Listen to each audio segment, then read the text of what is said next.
2024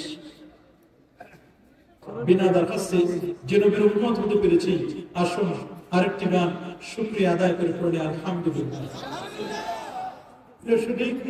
আমি পবিত্র কোরআনুল কারীমের সবচেয়ে পরিচিত একটি সূরা সূরাতুল বাকারার পরে যে সূরাটির অবস্থান সূরাতুল আলে ইমরান থেকে এটি আয়াতে কারিমা তেলাওয়াত করেছি। প্রথমত তেলাওয়াতকৃত আয়াতে কারিমা বাংলা সরল তর্জমা, তার আলোকে শুনব সংক্ষিপ্ত আকারে নির্ধারিত বিষয়। এই আয়াতের আলোকে সুন্নাতে রাসূল সাল্লাল্লাহু আলাইহি ওয়াসাল্লাম ও আধুনিক বিজ্ঞান এর উপর ইনশাআল্লাহ কিছু কথা বলার চেষ্টা করব। আল্লাহ যেন আমাকে কিছু বলবান, আপনাদের অত্যন্ত মনোযোগের সাথে কথাগুলো শ্রবণ করবেন, যা বলবো আর যা শুনবো তা যেন বাস্তব জীবনে প্রতিফলিত করতে পারি। আল্লাহ আমাদের সবাইকে কবুল আর মঞ্জুর করুন বলে আমিন। ইরশাদ হচ্ছে ওয়া আতিউল্লাহ ওয়ার রাসূল, তোমরা আল্লাহ এবং তার রাসূলের আনুগত্য করো, লাআল্লাকুম তুরহামুন, যাতে তোমরা আল্লাহর পক্ষ থেকে রহমত প্রাপ্ত হও। এ হচ্ছে তেলাওয়াতকৃত আয়াতে কারিমার বাংলা তর্জমা। আসুন আমরা সংক্ষিপ্ত আকারে নির্ধারিত বিষয়ে আলোচনা শুনি। প্রিয় সুধী, আপনারা সকলে জানেন বর্তমান যে যুগটি, এটি একটি প্রযুক্তি বিজ্ঞান, computer, internet, mobile, telephone, telegram, telescope ও ডিজিটালের যুগ। এই যুগের মানুষ অত্যন্ত সচেতন, নানা মনের, নানা চিন্তা, নানা দৃষ্টিভঙ্গির মানুষ এই পৃথিবীতে বাস করছে। আজ যে পৃথিবীতে বসা, এই পৃথিবীর বয়স হচ্ছে 455 কোটি বছর। 455 কোটি বছর ধরে এই পৃথিবী আবাদ হচ্ছে। 19,69,50,000 বর্গ মাইলের বিশাল এই পৃথিবীতে প্রায় 807 কোটি মানুষের বাস। 807 কোটি মানুষের মধ্যে 450 কোটি হচ্ছে মুসলমান। 232টির মতো রাষ্ট্র, জাতিসংঘের সনদপ্রাপ্ত 193টি রাষ্ট্র। 193টি রাষ্ট্রের সনদপ্রাপ্তের পরে 57টি ওয়াইসিভুক্ত, 59টি হচ্ছে মুসলিম দেশ। 59টি মুসলিম দেশে আল্লাহর কোরআন, পেয়ারা নবীর রাসূলের আদর্শগুলো থাকবার কথা। কিন্তু আপনারা শুনলে অবাক হবেন, আল্লাহর কোরআনের গবেষণা চলছে আজকের এই পৃথিবীর প্রায় 184টি রাষ্ট্রে। জাপান বলুন, জার্মান বলুন, থাইল্যান্ড বলুন, ফিলিপাইন বলুন, অস্ট্রেলিয়া বলুন, কানাডা বলুন, পৃথিবীর সূর্য উদয়ন থেকে নিয়ে অস্তাচল পর্যন্ত এমন কোন জায়গা আপনি খুঁজে পাবেন না যেখানে আল্লাহর কোরআনের গবেষণা চলছে না। সাথে সাথে আল্লাহর কোরআনের গবেষণার পাশাপাশি পেয়ারা নবী রাসূল করিম সাল্লাল্লাহু আলাইহি ওয়াসাল্লামের মুখ নিঃসৃত যে বাণীগুলো, সুন্নতে মুআত্তারা, সুন্নতে মুতাহহারা, পবিত্রতম ও সুগন্ধিময় সুন্নতগুলোরও আলোচনা চলছে। আপনারা শুনলেন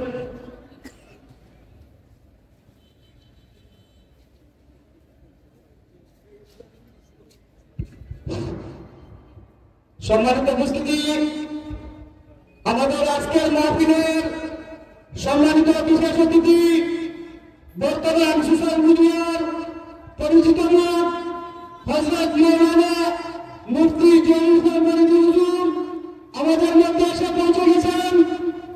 আমাদের হুজুরের বয়ান আমাদের মুফতি উসমান গনি সাইদি সাহেব হুজুরের বয়ান পূর্বেই আমরা মাহফিলে নিয়ে আসবো ইনশাআল্লাহ।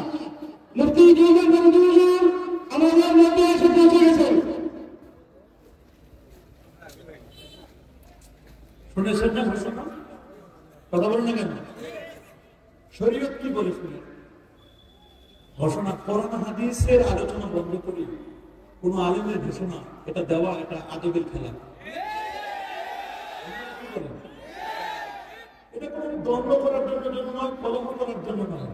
আমি বলতে চাচ্ছি এটা হলো শরিয়াত, আপনাকে মানতে হবে। মাহফিল যেহেতু সুন্নি সম্মেলন, সুন্নতটাকে আপনাকে জানতে হবে। আমি তো ঘোষণা করে দিয়েছি যে আমার ভাই এসছেন, আমার পর করে কথা বলবেন। তারপরে আপনাদের সন্দেহ থাকতে পারে, কনফিউশন থাকতে পারে, এই জন্য আপনারা এখানে ঘোষণা দিয়ে দিয়েছেন, আমার কাছে অনুমতি নিয়ে দিয়েছে। আমি কোনো মাইন্ড করি নাই, আমার মাইন্ড করার কিছু নাই, কিন্তু আমি বলতেছি যে এটা বিয়াদবি। এটা কি বলবেন কেন? কারণ এটা যদি কোনো এমন কোনো মেসেজ হতো যে মেসেজটি কোরআন এবং সুন্নাহকে বন্ধ করে দিয়ে কোরআন এবং হাদিসের কথা বন্ধ করে দিয়ে আরেকজনের ঘোষণা দেওয়া, এটা শরীয়ত এলাও করে না। আপনি এলাও করতে পারেন, আমরা শরীয়ত এলাও করে না, শরীয়তে মুহাম্মাদি এলাও করে না। যাই হোক, তারপর ওনারা বুঝতে পারেন নাই এটা দিয়েছেন। আমার সিস্টেম হলো, আমার স্টেজে যদি কোনো এমপি আসে বা কোনো মন্ত্রীও আসে, আমি কোরআন হাদিসের আলোচনা বাদ দিয়ে কখনো তাদেরকে মাইক দিয়ে দিই। আমি শেষ করে দিই, তাহলে তারা শেষ করে দেয়।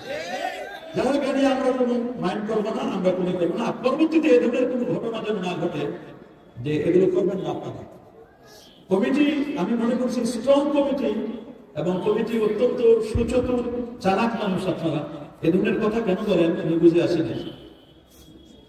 যাই হোক, খুব খেয়াল করে শুনবেন কথা বলতে। রাসূল কারীম সাল্লাল্লাহু আলাইহি ওয়াসাল্লামের সুন্নতে মুআত্তারা, সুন্নতে মুতাহহারা, প্রেমময় ও সুগন্ধিময় সুন্নতগুলোর আলোচনা, এটি আমাদের মতো এই মুখে মানায় না। আমরা এটা যোগ্য নই। শুধু আমি এতটুকু বলবো যে আমরা এই আলোচনাটা শুনে রাসূলের সুন্নাতের প্রতি যেন আমাদের রূপবাদ, আমাদের আগ্রহ, আমাদের অনুরাগ যেন বাড়ে। এই জন্য মূলত আমরা নবী পাক সাল্লাল্লাহু আলাইহি ওয়াসাল্লামের সুন্নতের আলোচনাগুলো আজকে করতে যাচ্ছি। কোন সুন্নতকে যদি বিজ্ঞান অ্যাকসেপ্ট নাও করে, তাতে নবীর সুন্নতের কোনো ক্ষতি হবে না। কি বলেন বাবা, কোনো ক্ষতি হবে নাকি? অনেক সুন্নত বিজ্ঞানীরা এখন পর্যন্ত বুঝতেই পারে না। যদি কোনো বিজ্ঞানী বুঝতে না পারে, কোনো সায়েন্টিস্ট যদি বুঝতে না পারে, তাহলে বুঝবেন এটি বিজ্ঞানের দোষ, আমার নবীর সুন্নতের সামান্যতম ত্রুটি নেই। আল্লাহর হাবিবের সুন্নতে মুআত্তারাগুলো, এগুলো বিজ্ঞান বুঝতে অক্ষম, কারণ বিজ্ঞানীরা নবীজির মেরাজ বুঝতেও অক্ষম হয়েছিল। ওরা বলতো আল্লাহ নবীর মেরাজ তিনি করেনও নাই, উপরে যাওয়া যায় না, উপরে গেলে আসা যায় না। ওরা বলছে একটি নয়, দুটি নয়, 174টি বাধা। কয়টি বাধা? 174টি বাধা। আর আমার আল্লাহ যদি নেন, তাহলে 174টি কেন, একটি বাধাও থাকবে না। আল্লাহু আকবার বলেন। এটা যে বিজ্ঞানীরা বুঝতে পারবে না আল্লাহ নবীর মিরাকেল, আল্লাহ নবীর মুজিজা, সেটা আল্লাহ সুবহানাহু ওয়া তাআলা প্রথমেই সূরা বনী ইসরাঈলের সুবহানা শব্দ দিয়ে উল্লেখ করেছেন। সুবহানা মানে এটা অত্যাশ্চর্য, এটা সাধারণ কোনো বিষয় নয়, এটা অত্যাশ্চর্য। আর মুজিজা বলা হয় আমরুল খারিকুন লিল আদাত, যেটা স্বাভাবিকের বিপরীত, এটার নাম হচ্ছে মুজিজা। সুবহানাল্লাহ বলেন। খুব খেয়াল করে শুনবেন, বিজ্ঞানীরা চ্যালেঞ্জ করেছিল মুহাম্মদ সাল্লাল্লাহু আলাইহি ওয়াসাল্লাম তিনি উপরে যেতেও পারেন না, উপর থেকে নামতেও পারেন না। যদি নামা এবং আসা আগের থেকে তোমাদের কোনো উপমা থাকে বলো। তখন ওদের কাছে প্রেস করা হলো যে হযরত আদম আলাইহিস সালাম তিনি উপর থেকে নিচে নেমেছিলেন। সুবহানাল্লাহ বলেন। বলেন তো আদম আলাইহিস সালাম ছিলেন কোথায়? জান্নাতে। বলেন কোথায় ছিলেন? প্রশ্ন করতে পারেন হুজুর জান্নাতটা কোথায়? জান্নাত হচ্ছে সিদরাতুল মুনতাহার পাশে। আল্লাহ পাক রব্বুল আলামিন কোরআনুল কারীমে বলেছেন ওয়ালাকাদ রাআহু নাজলাতান উখরা ইনদা সিদরাতিল মুনতাহা ইনদাহা জান্নাতুল মাওয়া। সিদরাতুল মুনতাহার পাশে হচ্ছে জান্নাত। জান্নাতে ছিলেন আদম আলাইহিস সালাম। আল্লাহ তাআলা আদম আলাইহিস সালামকে দুনিয়াতে পাঠালেন। এমন তো হয় না যে তার হাত পা বেঁধে, তাকে পঙ্গু করে হাত পা বেঁধে আল্লাহ উপর থেকে ফেলে দিয়েছিলেন। কি বলেন, ফেলে দিয়েছিলেন? আল্লাহ তাআলা আদম আলাইহিস সালামকে দুনিয়াতে পাঠালেন জাবালে আদম, আদম স্পিড শ্রীলঙ্কায়।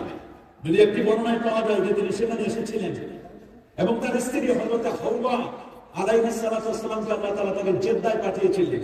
দুজনকে দু জায়গায় পাঠালেন। এর দ্বারা প্রমাণ হয় যে উপর থেকে নিচে আসা যায়। সুবহানাল্লাহ। যেহেতু আদম নবী ছিলেন জান্নাতে, হাওয়া ছিলেন জান্নাতে। জান্নাত তো বাড়ির পাশে নয়, যে পৃথিবীতে আমরা বসা 19,69,50,000 বর্গমানের বিশাল এই পৃথিবী, পৃথিবী থেকে 13 লক্ষ গুণ বড় বড় সূর্যটা। সুবহানাল্লাহ বলেন। 9,30,00,000 মাইল দূরে।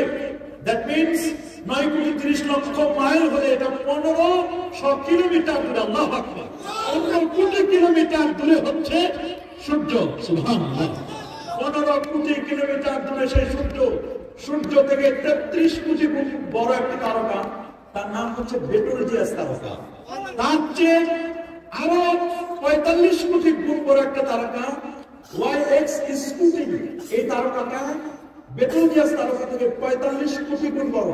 তার চেয়ে আরো বড় galaxy Milky Way, nova, supernova, Proxima Centauri, Andromeda galaxy, তার চেয়ে আরো বড় হলো প্রথম আকাশ। প্রথম আকাশের চেয়ে আরো বড় দ্বিতীয় আকাশ, দ্বিতীয় আকাশের চেয়ে আরো বড় তৃতীয় আকাশ, তৃতীয় আকাশের চেয়ে আরো বড় চতুর্থ আকাশ, চতুর্থ আকাশ যা না বড় তার চেয়ে আরো বড় পঞ্চম আকাশ, তার চেয়ে আরো বড় ষষ্ঠ সপ্তম আকাশ, সপ্তম আকাশের পর হলো সিদরাতুল মুনতাহা, সিদরাতুল মুনতাহার চেয়ে আরো বড় 70,000 নূরের পর্দা, 70,000 নূরের পর্দার পরে হলো আল্লাহ পাকের জান্নাত। আল্লাহু আকবার বলেন। কেউ আরেকটু অন্যভাবে বলছেন সিদরাতুল মুনতাহা, সিদরাতুল মুনতাহার পাশে ইন্দাহা জান্নাতুল মাওয়া, তার পাশে হচ্ছে জান্নাতুল মাওয়া, জান্নাতুল মাওয়ার পরে হচ্ছে 70,000 নূরের পর্দা। একটি পর্দা থেকে আরেকটি পর্দা পর্যন্ত 500 বছরের রাস্তা। তারপরে হলো আল্লাহ পাকের আরশ,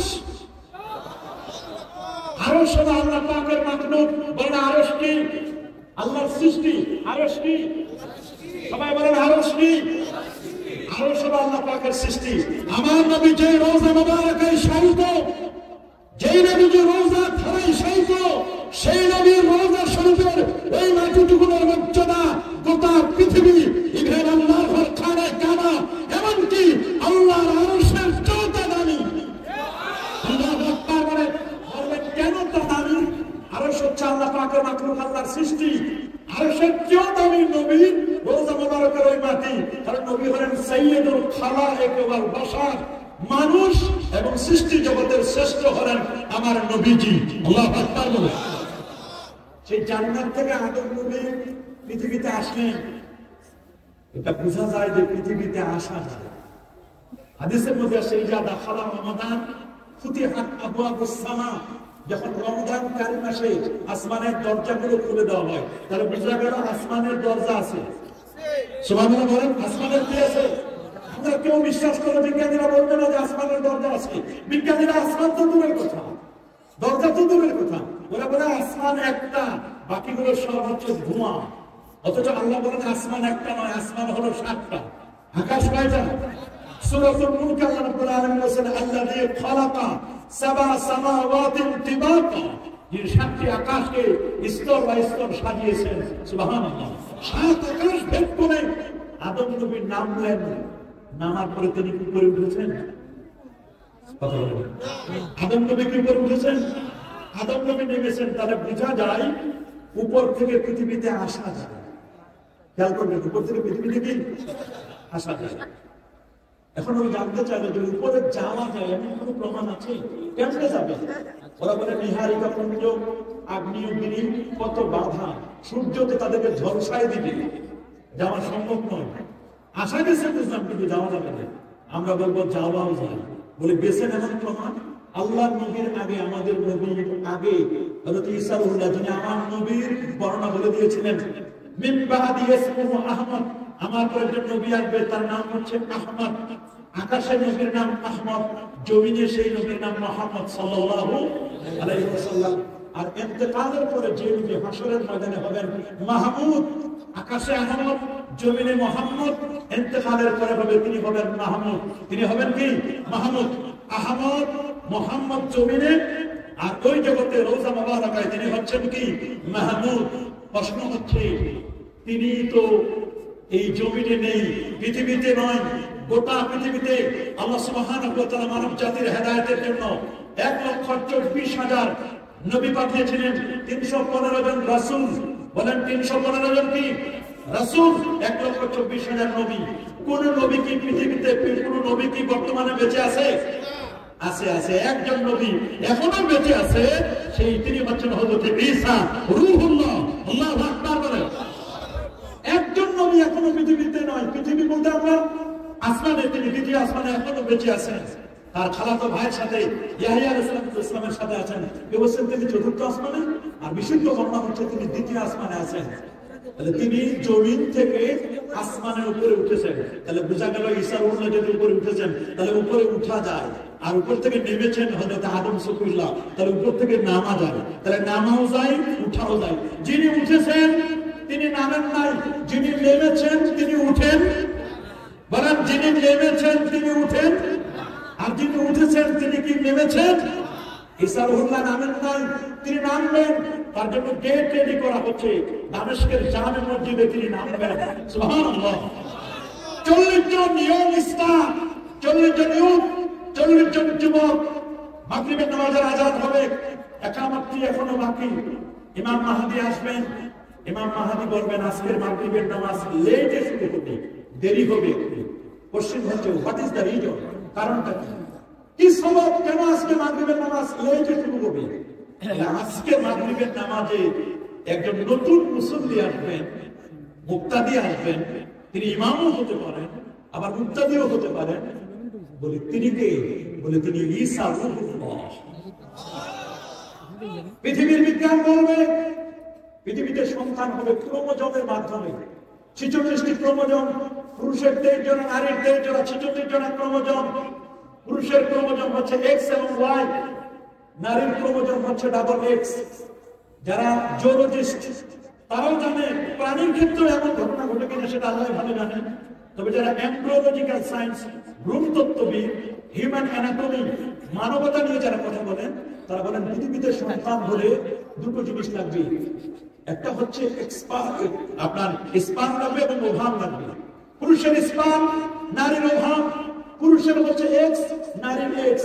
এই ডাবল এক্স মিলে সন্তান হবে কন্যা। সন্তান হবে কি? বলে না। হ্যাঁ, ডাবল এক্স মিলে সন্তান হয় কি? পুরুষের এক্স, নারীর এক্স, সন্তান হবে কন্যা। পুরুষের ওয়াই আছে, নারীর ওয়াই নাই, নারীর আছে এক্স। পুরুষের ওয়াই, নারীর এক্স, এক্স এবং ওয়াই মিলে সন্তান হবে ছেলে। প্রশ্ন হচ্ছে কখনো এক্সও লাগে না, ওয়াইও লাগে না। ঈসা রুহুল্লাহর ব্যাপারে পৃথিবীর বিজ্ঞানীদের চোখে আঙ্গুল দিয়ে দেখাই দিলেন, আমার রাসূল বলেছেন তোমরা তো বলো এক্স ওয়াই, আর তোমরা বলো ক্রোমোজোম, ইখতিলাফ মিন মাইর রাজুল ওয়া মিন মাইল মারআ। পুরুষের মনি লাগবে, স্পাম লাগবে, নারীর ওভাম লাগবে। পুরুষের ওয়াই, নারীর এক্স, এতে সন্তান হবে ছেলে। আমার রাসূল বলেন এগুলো ছাড়াও হতে পারে যদি আল্লাহ চান।